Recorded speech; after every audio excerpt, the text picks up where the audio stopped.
Okay, we are at 9:30. Can we start? We need to order. Are we going to do what? I'm just trained to do it, so. Yeah. Well, welcome to the January 27th Board of Finance meeting. I'm calling the meeting to order. The first item is reorganization. So. I nominate Barbara. Second. Okay, we have a motion and a second to nominate me for president. All in favor say aye. Aye. Okay, approval of investment policy.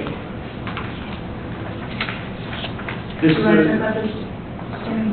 This is the policy as we've had it for multiple years. It's just a standard boilerplate. It allows us only for 2 years, which is the statutory amount to lock in monies.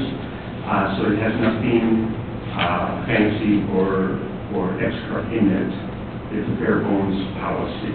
Mm-hmm. Scott, any comments on the investment policy? I think it's a good form.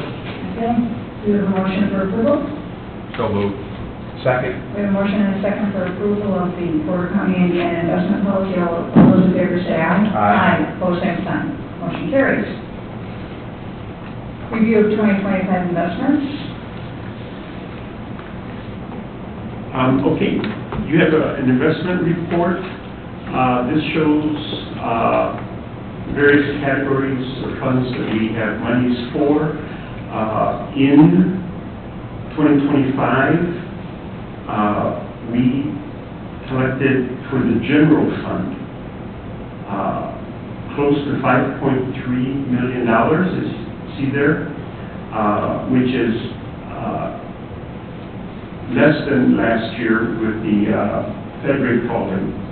The other funds are listed individually. You see some of the individual bond funds.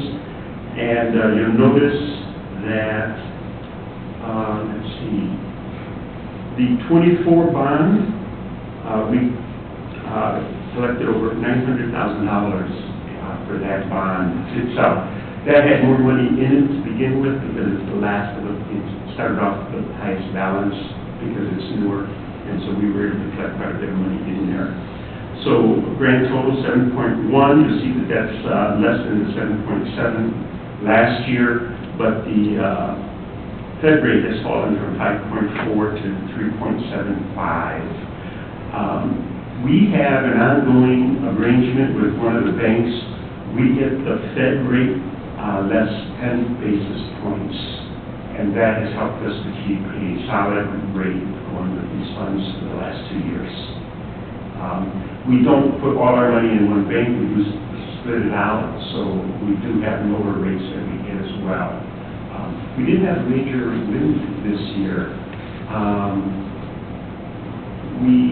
One of our bigger banks where we traditionally have had a ton of money would charge us inordinate fees, and that lowered our interest rate in essence.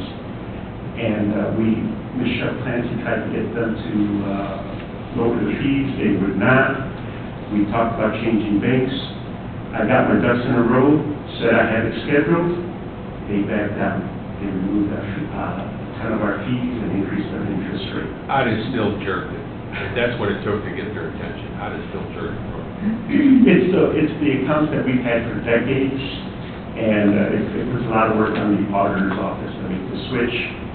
They were still wanting to stay at the same bank. We were not wanting to put, and it allows us to put monies in different banks, which is one of the things we try to do. What we have done is move a large chunk of our monies to a local bank, Centir, which we purposely parked $50 million there to get this variable rate. Can I just ask you, FDIC insurance is $250,000. Is there any way that we can protect ourselves in the event of a bank failure? We're protected by an Indiana statute. They have a separate, I forget the name of it. We're protected under Indiana statute, not under the federal rate. And that's how we're able to put monies that in large amounts in a bank. So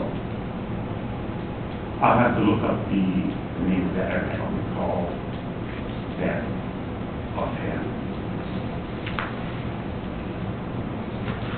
Okay, anything else?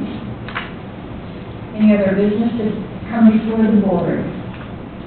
I don't see anybody even paying attention to this meeting back there. Larry's on his phone. Okay, we're recessed. Thank you, Jimmy.